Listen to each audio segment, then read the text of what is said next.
ముందుగా తండ్రి అయిన దేవునికి మహిమను ఆరోపిస్తున్నాను. క్రీస్తు నామములో కూడిన మీ అందరికీ కూడా నా వందనములు చెల్లిస్తున్నాను. ప్రార్థన చేసుకుందాము.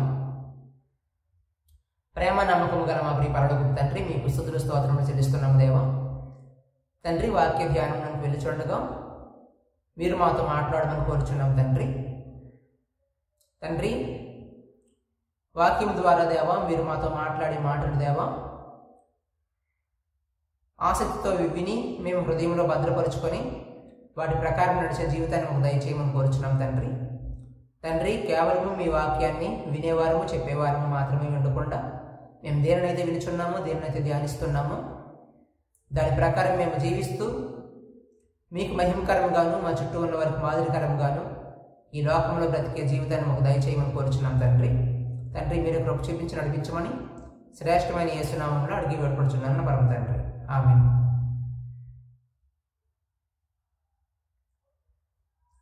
ఈరోజు మనం నేర్చుకోబోయే అంశం ఏంటంటే, నేను దేవుని వాక్యంను నేర్చుకోవాలి. మనకి ఈ విషయం తెలీదా? దేవుని వాక్యం నేర్చుకోవాలని కూడా చెప్పాలా అని మనము అనుకోవచ్చు.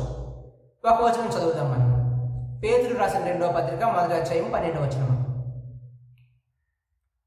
కాబట్టి మీరు ఈ సంగతులను తెలుసుకొని మీరు అంగీకరించిన సత్యముందు స్థిరపరచబడి ఉన్నను వీటిని గూర్చి ఎల్లప్పుడూ మీకు జ్ఞాపకం చేయుటకు సిద్ధముగా ఉన్నాను. పేతురు గారు పరిశుద్ధాత్మ ప్రేరణతో రాస్తున్న ఈ మాటల్లో మీరు ఈ సంగతులను తెలుసుకొని ఏం మాట్లాడుతున్నారు, ఏం చెప్తున్నారు అంటే తెలిసిన సంగతులే మాట్లాడుతున్నారు. మనకు తెలిసినదైనప్పటికీ మనము దానిని జ్ఞాపకం చేసుకునడం అనేది మనకు అవసరమై ఉన్నది. ఎందుకంటే అది మన ఆధ్యాత్మిక జీవితానికి ప్రోత్సాహాన్ని ఇస్తుంది. ఒకవేళ ఆ విధంగా మనం లేకపోతే అది మనకి ప్రేరణనిస్తుంది, అది మనకు దారి చూపుతుంది అనే విషయాన్ని అర్థం చేసుకొని ఈ అంశాన్ని మనము నేర్చుకుందాము. అంశం ఏంటంటే, నేను దేవుని వాక్యమును నేర్చుకోవాలి.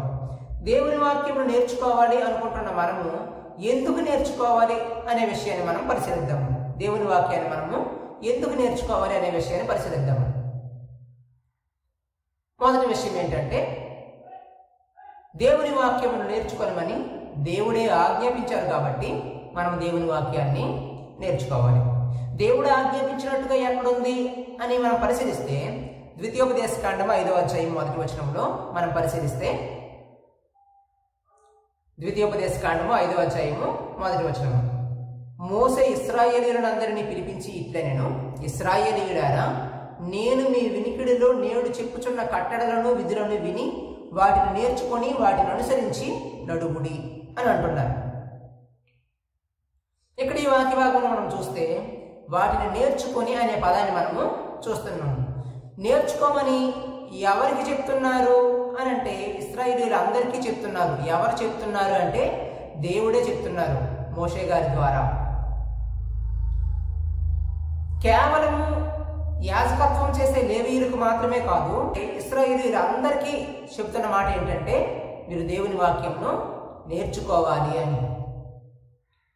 మనము దేవుని వాక్యాన్ని ఎందుకు నేర్చుకుంటాము? నిజంగా అది దేవుని ఆజ్ఞగా తీసుకొని దేవుని వాక్యాన్ని నేర్చుకుంటున్నామా? అది దేవుని ఆజ్ఞగా తీసుకుంటే అన్ని ఆజ్ఞలను మనం పాటించడానికి ఎంత ప్రయత్నం చేస్తామో ఈ ఆజ్ఞను కూడా పాటించడానికి అంతే ప్రయత్నం మనము చేస్తాము. దేవుని వాక్యమును నేర్చుకోవాలి అనేది ఒక ఆజ్ఞగా మనకు అర్థం కాలేదు. మనకు అది ఎలా అర్థమైందంటే, కేవలము సేవ చేయాలనుకుంటున్న వారు నేర్చుకోవాలి, కేవలము పరిచర్య చేయాలనుకుంటున్న వారు నేర్చుకోవాలి, కేవలం బోధించేవారు నేర్చుకోవాలి, కేవలం ఉపదేశించేవారు నేర్చుకోవాలి అనుకుంటున్నాము తప్పించి దేవుని వాక్యమును క్రైస్తవులమైన మనం అంతా నేర్చుకోవాలి అనే విషయం మనము అర్థం చేసుకోలేదు. కానీ వాక్యం ఏం చెప్తుంది అంటే దేవుని వాక్యాన్ని అందరూ నేర్చుకోవాలి. ఆ కాలం ముందు దేవుని పిల్లలుగా ఇశ్రాయేలీయులు అందరూ దేవుని వాక్యమును నేర్చుకోవడానికి ఎలా ఆజ్ఞాపించబడ్డారో అదేవిధంగా ఈ కాలంలో క్రైస్తవులమైన మనము, దేవుని పిల్లలమైన మనము కూడా దేవుని చేత ఆజ్ఞాపించబడుచున్నాము అనే విషయాన్ని మనము గ్రహించాలి. మనం ఎందుకు నేర్చుకోవాలి అంటే దేవుడు ఆజ్ఞాపిస్తున్నాడు కాబట్టి దేవుని వాక్యాన్ని నేర్చుకోవాలి.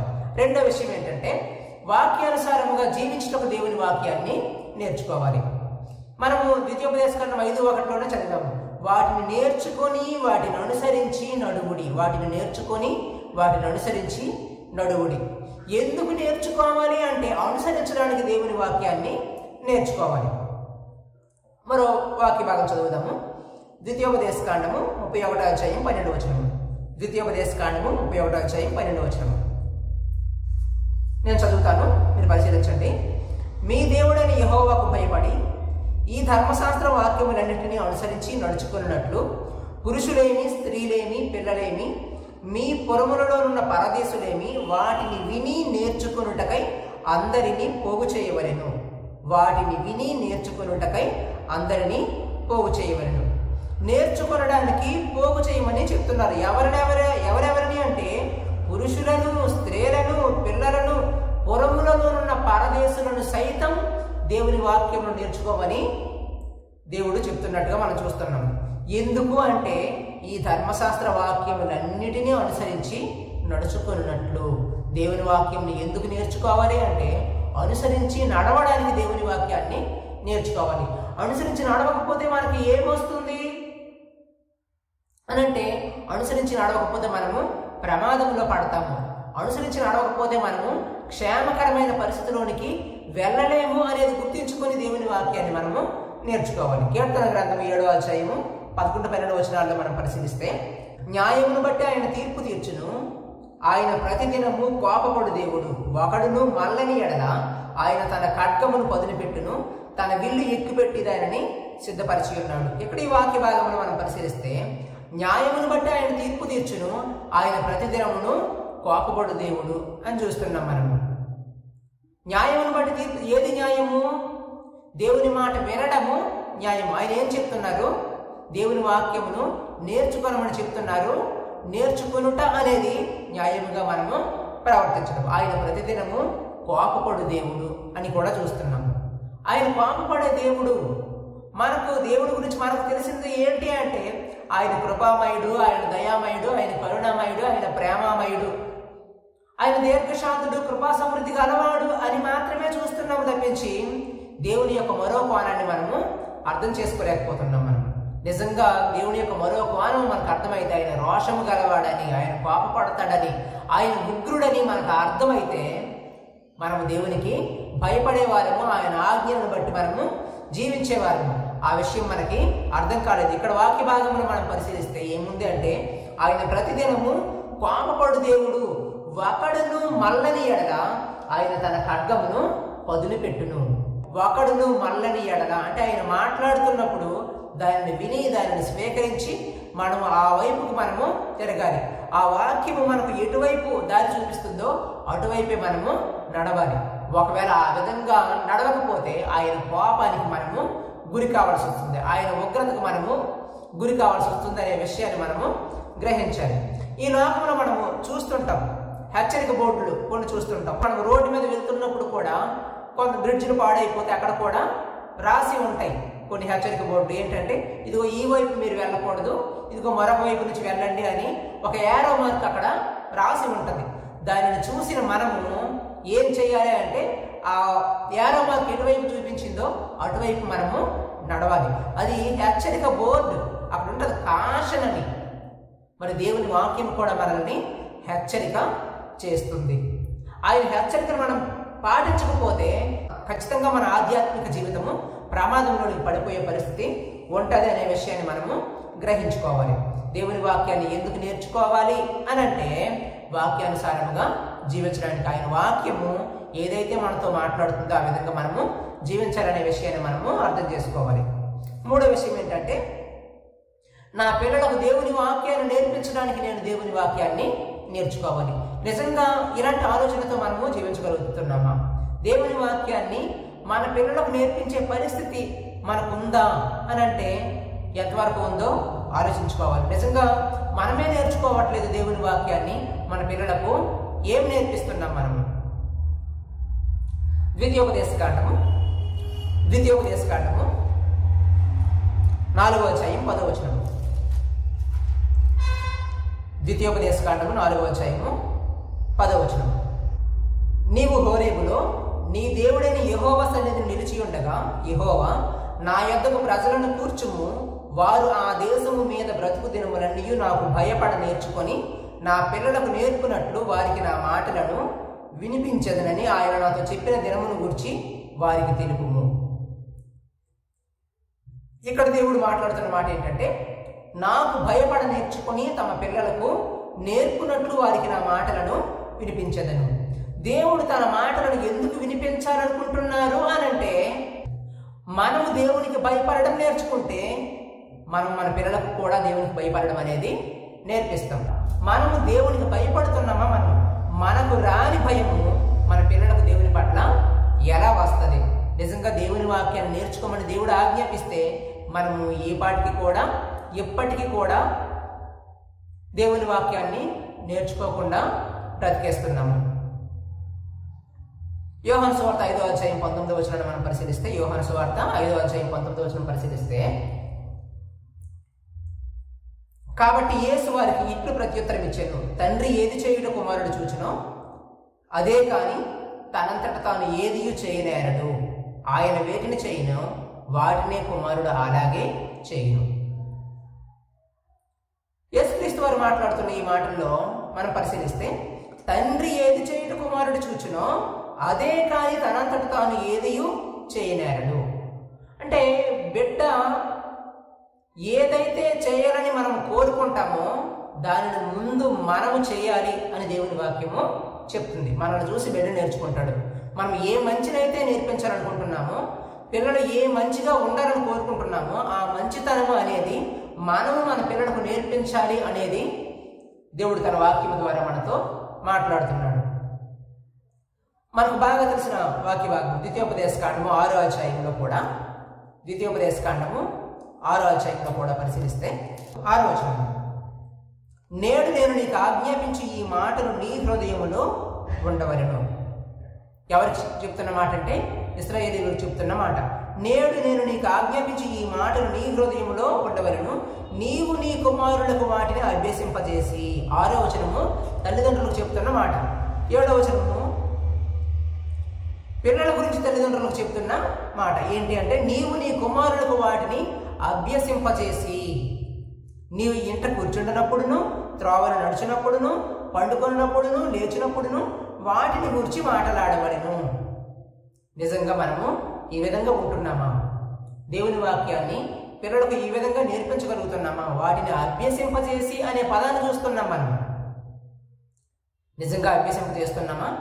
పిల్లలు స్కూల్ నుంచి వచ్చిన తర్వాత హోంవర్క్ల గురించి అడుగుతామేమో కానీ ఆదివారం ఆరాధనకి వెళ్ళి వచ్చిన తర్వాత ఈరోజు ఆరాధనలో ఏమి నేర్చుకున్నాము అని అడిగే పరిస్థితిలో తల్లిదండ్రులుగా మనము ఉన్నామో లేదో పరిశీలించుకోవాలి. 4వ విషయాన్ని మనం పరిశీలిస్తే, విశ్వాసమందు స్థిరపరచబడుటకు దేవుని వాక్యాన్ని మనము నేర్చుకోవాలి. విశ్వాసమందు స్థిరపరచబడుటకు దేవుని వాక్యాన్ని నేర్చుకోవాలి. కొలస్సీ పత్రిక 2వ అధ్యాయము, కొలస్సీ పత్రిక 2వ అధ్యాయము 6-7 వచనాలు.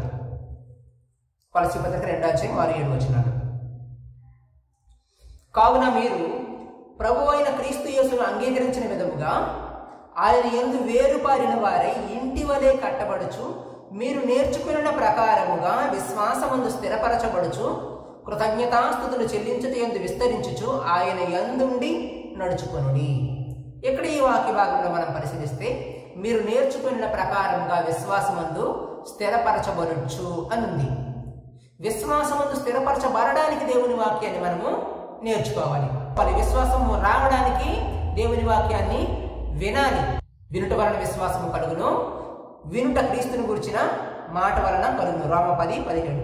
క్రీస్తుని గురించిన మాట వినుట ద్వారా విశ్వాసము కలుగుతుంది.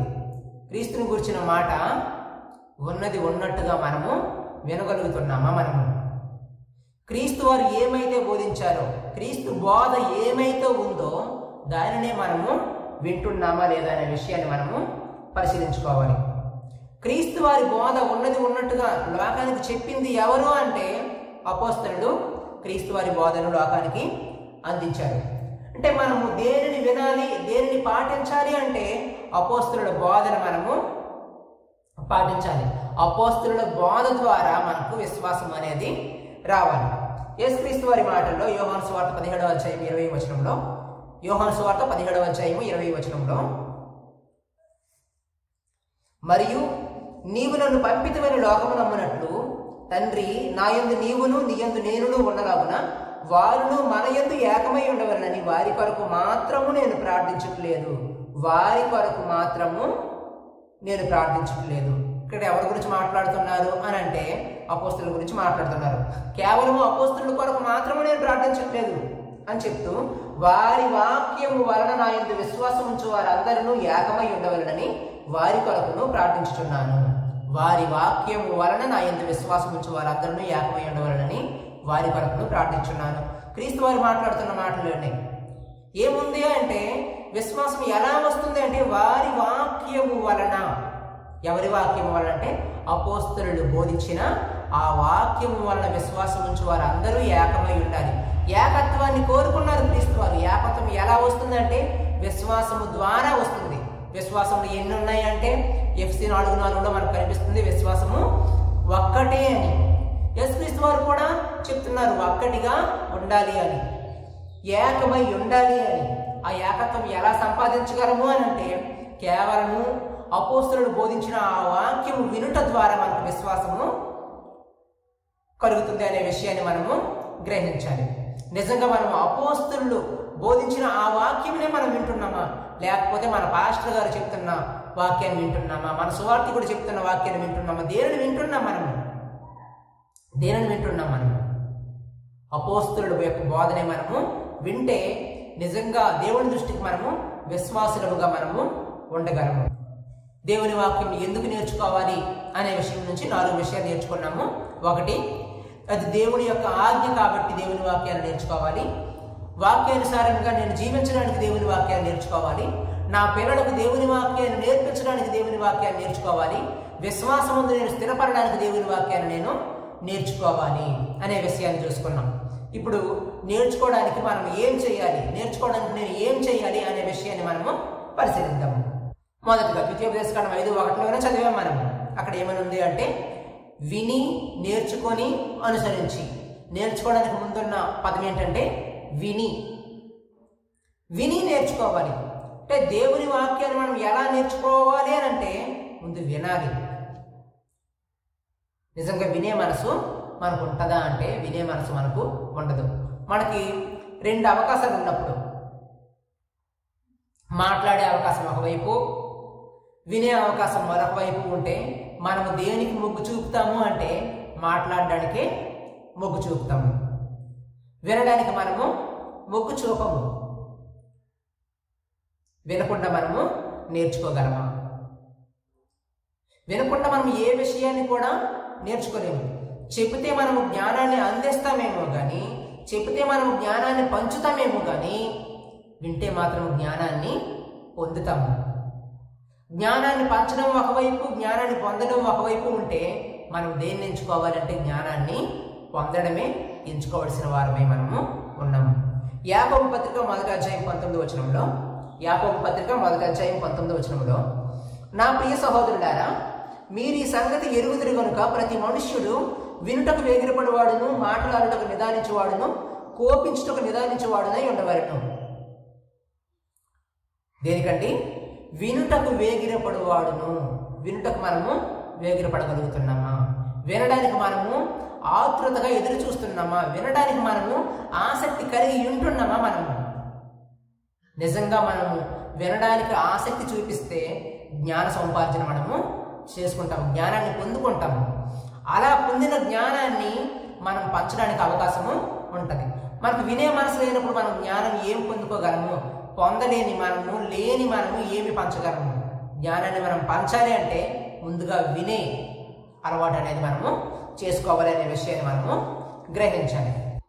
ఇర్మియా గ్రంథము 6వ అధ్యాయం 10వ వచనం మనం పరిశీలిస్తే, విందురని నేను ఎవరితో మాట్లాడేదను, ఎవరికి సాక్ష్యం ఇచ్చేదను, వారు వినుటకు తమ మనసు సిద్ధపరచుకొనరు గనుక వినలేకపోయిరి. ఇదిగో వారు యెహోవా వాక్యమందు సంతోషము లేని వారే దాన్ని తృణీకరించెదరు.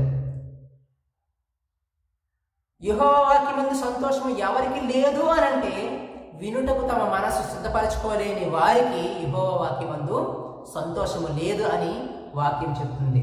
నిజంగా యెహోవా వాక్యమునందు సంతోషం అనేదే మనకుంటే మనం ఏం చేస్తాము అంటే ఆయన వాక్యాన్ని వినడానికి మన మనస్సును సిద్ధపరచుకోగలము. ఎందుకు అంటే యెహోవా వాక్యమునందు సంతోషించుట అనేది ధన్యత అనే విషయం మనకు కీర్తన గ్రంథం 1వ అధ్యాయం 2వ వచనం ద్వారా మనం చాలాసార్లు వినే ఉంటాము. యెహోవా ధర్మశాస్త్రం నందు ఆనందించుచు దివారాత్రము దానిని ధ్యానించువాడు ధన్యుడు. నిజంగా అది ధన్యత అనే విషయం మనకు అర్థం కావాలి. అది ఆశీర్వదించబడిన స్థితి అనే విషయం మనకి అర్థం కావాలి. ఏది అంటే యెహోవా వాక్యమునందు సంతోషించుట. యెహోవా వాక్యమునందు సంతోషించేవాడు ఏం చేస్తాడు అంటే వినుటకు తమ మనస్సును సిద్ధపరచుకుంటాడు అనే విషయాన్ని మనము గ్రహించగలుగుతున్నాము. దేవుని వాక్యాన్ని నేర్చుకోవాలంటే ముందు మనము వినాలి. రెండో విషయం ఏంటంటే దేవుని వాక్యాన్ని నేర్చుకోవడానికి మనము చదవాలి అనే విషయాన్ని కూడా మనము గ్రహించాలి. ద్వితీయోపదేశకాండం 17వ అధ్యాయము 21వ వచనము. ద్వితీయోపదేశకాండము 17వ అధ్యాయము 21వ వచనము.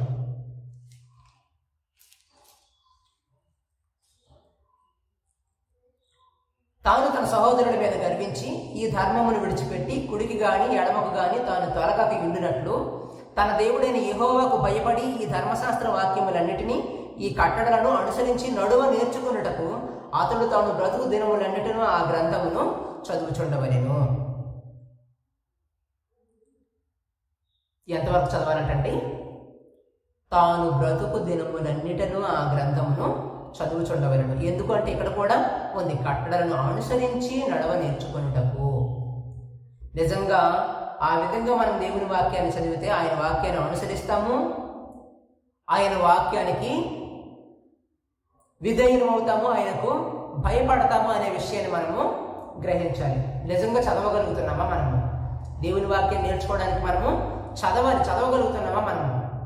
చదివే మనసు మనకు ఉంటుందా? మనకి చదివే మనసు మనకు లేదేమో, మనల్ని మనము పరిశీలించుకోవాల్సిన వారమై ఉన్నాం మనము. 2వ తిమోతి పత్రిక 4వ అధ్యాయం 12వ వచనంలో 2వ తిమోతి పత్రిక 4వ అధ్యాయం 12వ వచనంలో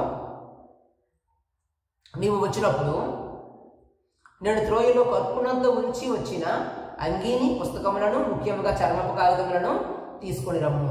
పౌలు గారికి ఏమి కావాలి అంటున్నారంటే పుస్తకాలు కావాలంట, చర్మపు కాగితాలు కావాలంట. ఎందుకంటే పుస్తకాలు చదవడానికి. ఇది ఏ సమయంలో మనం ఆలోచిస్తే అదే అధ్యాయంలో 6వ వచనాన్ని మనం పరిశీలిస్తే నేను వెడలిపు కాలం సమీపమై ఉన్నది అనే మాట మనము చూస్తున్నాము. అంటే తాను చనిపోయే దినములు దగ్గరకు వచ్చినప్పుడు కూడా తాను చదవాలి అని కోరుకుంటున్నట్టుగా మనం చూస్తున్నాము. నా జీవితకాలం అంతా దేవుని వాక్యాన్ని నేను చదవాలి అనే తీర్మానంతో మనము బ్రతకగలుగుతున్నామా? మనము అలాంటి తీర్మానం మనము తీసుకోలేకపోతున్నాము. కేవలం ఎలా చదువుతున్నాము అంటే, చదివినట్టుగా ఎలా ఫీల్ అయిపోతున్నాము అంటే, క్యాలెండర్లో ప్రతి డేట్కి ఒక వచనం ఉంటుంది, ఆ వచనాన్ని చదివేసి నేను దేవుని వాక్యాన్ని చదివేశాను అనే భ్రమలో మనము బ్రతికేస్తున్నాము. అలాగైనా దేవుడు తన వాక్యాన్ని చదవాలని కోరుకున్నాడు? అలా కాదు కదా.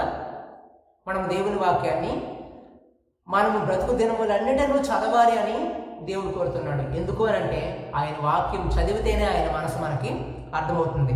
ఆయన మనసు మనకు అర్థమైతేనే ఆయన ఏ విధంగా సంతోషిస్తాడో ఆ విధంగా మనము జీవించగలము. కాబట్టి దేవుని వాక్యాన్ని చదివే విషయంలో మనం ఎలా ఉన్నాము అనే విషయాన్ని మనము ఆలోచించుకోవాలి. 3 విషయాలు మనం పరిశీలిస్తే దేవుని వాక్యాన్ని నేర్చుకోవడానికి మనకి అర్థం చేసుకునే స్థితి మనకి ఉండాలి. అర్థం చేసుకునే స్థితి మనకి ఉండాలి. వింటే అర్థమైపోద్దా అంటే కొన్ని విషయాలు విన్నంత మాత్రాన అర్థం కావు. చదివితే అర్థమైపోద్దా అంటే కొన్ని విషయాలు చదివితే అర్థం కావు. ఏం చేయాలి అంటే అర్థం చేసుకునే స్థాయి ఉండాలి, అర్థం చేసుకునే జ్ఞానం ఉండాలి, అర్థం చేసుకునే అనుభవం ఉండాలి. అది ఎలా వస్తుంది అంటే కేవలము దేవుని మీద ఆధారపడడం ద్వారా వస్తుంది. కీర్తన గ్రంథం 119వ అధ్యాయం 73వ వచనాన్ని మనం పరిశీలిస్తే, కీర్తన 119 73వ వచనాన్ని మనం పరిశీలిస్తే,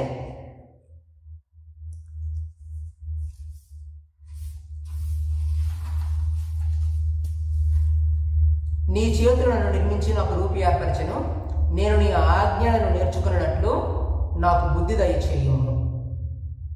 నీ చేతులను నిర్మించి నాకు రూపి ఏర్పరచెను, నేను నీ ఆజ్ఞలను నేర్చుకున్నట్లు నాకు బుద్ధి దయచేయు. నీ ఆజ్ఞలు నేర్చుకోవడానికి నాకు బుద్ధి కావాలి అంటున్నాడు కీర్తనకారుడు. అంటే ఆయన ఆజ్ఞ మనం నేర్చుకోవాలంటే మనకి ఏముండాలంటే బుద్ధి ఉండాలి. అక్కడ ఇంగ్లీష్లో రాయబడిన పదం ఏంటంటే అండర్స్టాండింగ్ అనే పదము వాడబడింది. అంటే అక్కడ బుద్ధి అంటే ఏంటి అంటే అర్థం చేసుకునే స్థితి, దాన్ని అర్థం చేసుకునే జ్ఞానము అని మనము గ్రహించాలి. అంటే అర్థం చేసుకునే స్థితి మనకి ఎలా వస్తుంది అంటే దేవుని మీద మనము ఆధారపడాలి.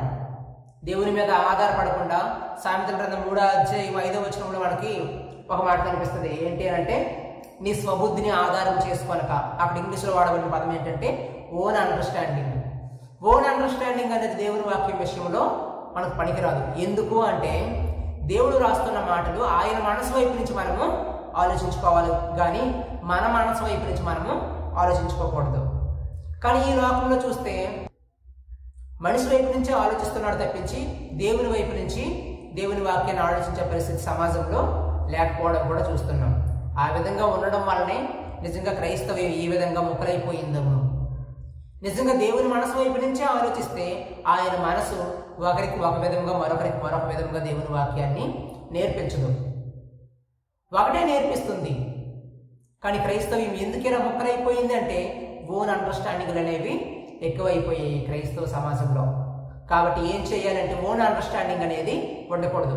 మనకు అండర్స్టాండింగ్ కావడానికి, మనం అర్థం చేసుకోవడానికి ఆయన మీద మనం ఆధారపడాలి. ఆయన దయచేయమని దేవునికి మనము ప్రార్థన చేయాలి. నిజంగా ఆ విధంగా ఉంటే దేవుని వాక్యాన్ని మనము నేర్చుకోగలము. ఆ విధంగా మనం నేర్చుకోగలిగితే మన జీవితంలో దొరికే ఆశీర్వాదం ఏంటి అని అంటే మనం క్రీస్తును నేర్చుకోగలము అని వాక్యం చెప్తుంది. క్రీస్తు గురించి నేర్చుకోగలము అని లేదు. అక్కడ వాక్య భాగంలో కొలస్సీ పత్రిక 4:20 కొలస్సీ పత్రిక 4:20 అయితే మీరు యేసుని గురించి విని ఆయన యందు సత్యము ఉన్నది ఉన్నట్టుగానే ఆయన యందు ఉపదేశింపబడిన వారైన ఎడల మీరు అలాగూ క్రీస్తును నేర్చుకున్నవారు కారు. ఇక్కడ మీరు అలాగూ క్రీస్తును నేర్చుకున్నవారు కారు అని అలాగూ అని ఎవరి గురించి చెప్పబడుతుంది అంటే ముందున్న మనం 3 వచనాలు మనం పరిశీలిస్తే అక్కడ ఎవరు ఉంటారంటే అన్యజనులు ఉంటారు, అంధకారమైన మనస్సు గలవారు ఉంటారు, హృదయ కాఠిన్యము గలవారు ఉంటారు, అజ్ఞానం గలవారు ఉంటారు, దేవుని నుండి కలుగు జీవము నుండి వేరుపరచబడిన వారు ఉంటారు, సిగ్గులేని వారు ఉంటారు, నానా విధమైన అపవిత్రత గలవారు ఉంటారు, అత్యాశ గలవారు ఉంటారు, తమ్మును తామే కాముకత్వములకు అప్పగించుకున్న వారు ఉంటారు. మీరు ఆనాగు నేర్చుకున్న వారు కారు అని చెప్పి ఏం చెప్పారంటే ఆయన అందరి సత్యము ఉన్నది ఉన్నట్టుగా, ఆయన అందరి సత్యము ఉన్నది ఉన్నట్టుగా. నిజంగా ఆ విధంగా మనం నేర్చుకుంటే ఉన్నదానినే ఏదైతే గ్రంథం చెప్పిందో, ఏదైతే దేవుని వాక్యం చెప్పిందో దానినే మనం నేర్చుకుంటే ఏమి నేర్చుకుంటామనంటే క్రీస్తును నేర్చుకోగలము. అంటే మనలో మనము క్రీస్తును చూపించగలము. అంటే దేవుని వాక్యం మనకి క్రీస్తును కూడా నేర్పిస్తుంది అనే విషయాన్ని మనము జ్ఞాపకం చేసుకోవాలి. ఇంకా ఏం నేర్చుకోగలము అంటే సత్యమును మనము నేర్చుకుంటాము. రోమపత్రిక 16:17 మనం పరిశీలిస్తే, రోమపత్రిక 16:17 మనం పరిశీలిస్తే, సహోదరులారా మీరు నేర్చుకున్న బోధకు వ్యతిరేకముగా భేదములను ఆటంకములను కలుగజేయు వారిని కనిపెట్టి ఇండుడని మిమ్మల్ని బతిమాలుకొనుచున్నాను, వారిలో నుండి తొలగిపోకూడదు. ఇక్కడ ఒక పదం ఉంది, మీరు నేర్చుకున్న బోధకు. ఇక్కడ బోధ అనే పదం ఏదైతే ఉందో అక్కడ ఇంగ్లీష్లో రాయబడిన పదం ఏంటంటే టీచింగ్ అనే పదం మనం అక్కడ చూస్తాం. టీచింగ్ అనేది ఒక్కొక్క ఊర్లో ఒక్కొక్కలాగా ఉంటుంది అంటారా? ఒక్కొక్క స్కూల్లో ఒక్కొక్కలాగా ఉంటుంది అంటారా? రెండో ఎక్కము ప్రైవేట్ స్కూల్లో ఒకలాగా, గవర్నమెంట్ స్కూల్లో ఒకలాగా, కార్పొరేట్ స్కూల్లో ఒకలాగా నేర్పిస్తారంటారా? అలా కాదు కదా. టీచింగ్ ఎప్పుడు కూడా మారదు కదా. నిజంగా దేవుని వాక్యాన్ని ఏ విధంగా నేర్చుకోవాలో ఆ విధంగా నేర్చుకుంటే మనము మారని బోధలో ఉంటాము, క్రీస్తు కోరిన ఆ ఏకత్వంలో ఉంటాము, అపోస్తులు బోధించిన ఆ బోధలో మనము ఉంటాము. ఆ విధంగా ఉండాలని దేవుడు కోరుకున్నాడు. పేతురు గారు 3000 మందికి బాప్తిస్మం ఇచ్చిన తర్వాత అపోస్తుల కార్యములు 2:42 వీరు అపోస్తుల బోధ యందును సహవాసమందును రొట్టె విరుచుట యందును ప్రార్థన చేయుట యందును ఎడతెగక ఉండిరి. అంటే అపోస్తుల బోధలో మనం ఎడతెగక ఉండాలి అంటే ఆయన వాక్యాన్ని ఉన్నది ఉన్నట్టుగా మనము నేర్చుకోవాలి. ఆ విధంగా మనము నేర్చుకుంటే ఏమవుతామంటే అపోస్తలుల బోధలో మనము ఉంటాం. అపోస్తలుల బోధలో ఉంటే క్రీస్తు వారి యొక్క కోరికను మనము తీర్చేవారు మనము అవుతాం. ఎందుకంటే ఏకత్వముగా ఉండాలి అని కోరుకున్నాడు. ఆ ఏకత్వంలో మనం ఉండాలి అంటే క్రీస్తు వారి యొక్క ఆ కోరికను మనం నెరవేర్చాలి అంటే అపోస్తలుడు బోధించిన ఆ బోధలో మనము ఉండాలి. ఆ విధంగా ఉండడానికి వాక్యాన్ని ఉన్నది ఉన్నట్టుగా మనము నేర్చుకోవాలి. ఈరోజు మనం నేర్చుకున్న విషయాలు ఏంటి అంటే, నేను దేవుని వాక్యం నేర్చుకోవాలి అనే విషయం నుంచి నేను దేవుని వాక్యం ఎందుకు నేర్చుకోవాలి అనే విషయంతో ఆయన ఆజ్ఞాపించాడు కాబట్టి దేవుని వాక్యాన్ని నేర్చుకోవాలి. వాక్యానుసారంగా జీవించాలి కాబట్టి దేవుని వాక్యాన్ని నేర్చుకోవాలి. నా పిల్లలకు దేవుని వాక్యాన్ని నేర్పించడానికి దేవుని వాక్యాన్ని నేర్చుకోవాలి. విశ్వాసముందు నేను స్థిరపరచబడడానికి దేవుని వాక్యాన్ని నేర్చుకోవాలని నేర్చుకున్నాం. మరొక విషయం ఏం నేర్చుకున్నామంటే, నేర్చుకోవడానికి ఏం చేయాలి అనేది పరిశీలిస్తూ దేవుని వాక్యాన్ని నేర్చుకోవడానికి నేను దేవుని వాక్యాన్ని వినాలి, నేను దేవుని వాక్యాన్ని చదవాలి, నేను దేవుని వాక్యాన్ని అర్థం చేసుకునే స్థితి కలిగి ఉండుటకు దేవుని పైన ఆధారపడాలనే విషయాన్ని నేర్చుకున్నాము. ఈ వాక్య భాగము మన ఆత్మీయ జీవితానికి ఉపయోగపడుతుందని ఆశిస్తూ నా మాటలు ముగిస్తున్నాను. అందరికీ వందనాలు.